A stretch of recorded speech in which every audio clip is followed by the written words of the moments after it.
Assalamualaikum warahmatullahi wabarakatuh. Perkenalkan, kami dari kelompok 5. Di sini kami akan menjelaskan hasil diskusi dari kelompok kami tentang problematika penerapan kerangka UBD di lembaga formal sebagai stakeholder. Kelompok kami terdiri dari 5 anggota. Yang pertama, Sevi Nurwahida. Yang kedua, saya sendiri, Syifa Turoma Agustina. Yang ketiga, Yuwana Sofiarini. Yang keempat, Yulia Persetia Sukiyarti. Dan yang terakhir, Yunita Afni Nurlaili. Pembahasan kali ini berhubungan dengan stakeholder. Stakeholder dalam lembaga pendidikan merupakan orang-orang atau badan yang berkepentingan langsung atau tidak langsung terhadap kegiatan pendidikan di sekolah, menjadi pemegang sekaligus pemberi support terhadap pendidikan ataupun lembaga kependidikan. Dalam pemetaan stakeholder, lembaga pendidikan memiliki berbagai macam stakeholder.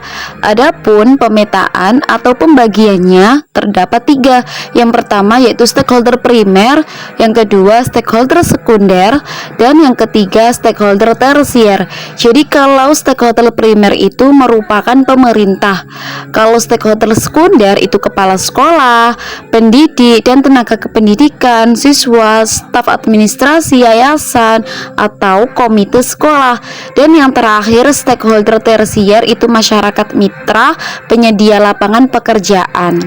Peran stakeholder dalam pendidikan secara umum terbagi menjadi 4. Yang pertama, Kementerian Pendidikan memiliki peran menyelenggarakan urusan pemerintahan di bidang pendidikan anak usia dini, pendidikan dasar, pendidikan menengah, dan pendidikan masyarakat, serta pengelolaan kebudayaan untuk membantu Presiden dalam menyelenggarakan pemerintahan negara. Yang kedua, Dinas Pendidikan yang memiliki peran memberikan fasilitas pada tiap-tiap satuan pendidikan dan menjamin kelancaran proses belajar mengajar agar lebih efektif.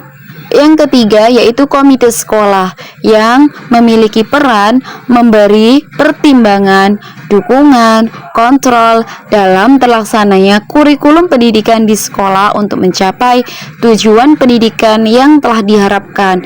Dan yang terakhir yaitu masyarakat yang memiliki peran ikut berpartisipasi secara sadar dalam berkontribusi program pengembangan kurikulum pendidikan mulai dari perencanaan, pelaksanaan, monitoring, sampai pada tahap evaluasi. Penerapan UBD dalam kurikulum di Indonesia. Di Indonesia, Understanding by Design atau disebut dengan UBD sudah mulai diterapkan, yaitu dalam kurikulum Merdeka. Alur dalam UBD yaitu Backward Design, di mana terdapat 3 tahapan, yaitu identifikasi hasil yang diinginkan, menentukan bukti dan asesmen, serta merencanakan tahapan kegiatan pembelajaran.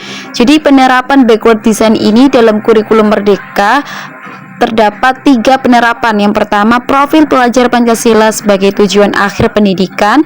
Yang kedua, merumuskan tujuan pembelajaran dan alur tujuan pembelajaran dengan menggunakan capaian pembelajaran sebagai acuan yang disesuaikan dengan tahap perkembangan anak. Dan yang terakhir yaitu merancang proses pembelajaran yang disesuaikan dengan kebutuhan dan karakteristik dari peserta didik. Selanjutnya akan dijelaskan oleh teman saya Yunita Afni Nurlaili. Ada 4 problematika dan solusi stakeholder dalam penerapan UBD atau Understanding by Design pada kurikulum di Indonesia. Yang pertama di Kementerian Pendidikan. Ada 4 problematika di Kementerian Pendidikan, yaitu yang pertama, sekolah kaku dengan kultur lama, sehingga perlu usaha keras untuk memotivasi sekolah. Yang kedua, implementasi kurikulum Merdeka terbatas, perlu waktu untuk implementasi secara merata. Yang ketiga, terbatas kemampuan guru senior mengakses platform Merdeka Mengajar, perlu sosialisasi mengenai penggunaan platform tersebut. Dan yang terakhir, pemahaman mengenai kurikulum Merdeka kurang, perlu sosialisasi dan penambahan sumber informasi. Problematika yang kedua yaitu di Dinas Pendidikan. Ada 2 problematika di Dinas Pendidikan. Yang pertama, sarana prasarana sekolah untuk menunjang pembelajaran kurang, sehingga Dinas Pendidikan harus menyediakan sarana prasarana di sekolah untuk menunjang pembelajaran yang menerapkan kurikulum merdeka. Yang kedua, tidak meratanya ketersediaan guru, terutama guru yang paham dengan implementasi kurikulum merdeka, sehingga perlu adanya program inklusi di sekolah dasar agar terdapat tenaga pendidikan yang mumpuni. Problematika yang ketiga yaitu di komite sekolah. Ada dua problematika di komite sekolah. Yang pertama, tidak semua anggota dalam komite sekolah memiliki latar belakang pendidikan, sehingga butuh waktu lebih untuk memahami tentang kurikulum, khususnya penerapan UBD atau Understanding by Design dalam kurikulum merdeka. Yang kedua, orang-orang yang berada dalam komite sekolah umumnya memiliki tugas masing-masing di luar tugas komite, sehingga mengalami keterbatasan waktu dalam mempelajari dan memahami penerapan UBD atau Understanding by Design dalam kurikulum. Problematika yang keempat yaitu di masyarakat.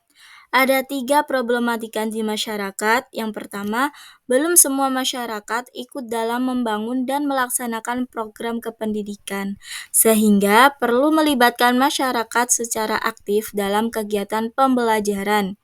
Yang kedua, UBD atau Understanding by Design belum sepenuhnya dapat diimplementasikan di Indonesia. Maka diperlukan waktu dan informasi yang lebih dalam implementasinya. Dan yang terakhir yaitu perbedaan perspektif masyarakat terhadap implementasi UBD atau Understanding by Design sehingga diperlukan sosialisasi kepada masyarakat. Sekian pemaparan dari kelompok 5 mengenai problematika penerapan kerangka UBD atau Understanding by Design di lembaga formal sebagai stakeholder. Semoga bermanfaat. Wassalamualaikum warahmatullahi wabarakatuh.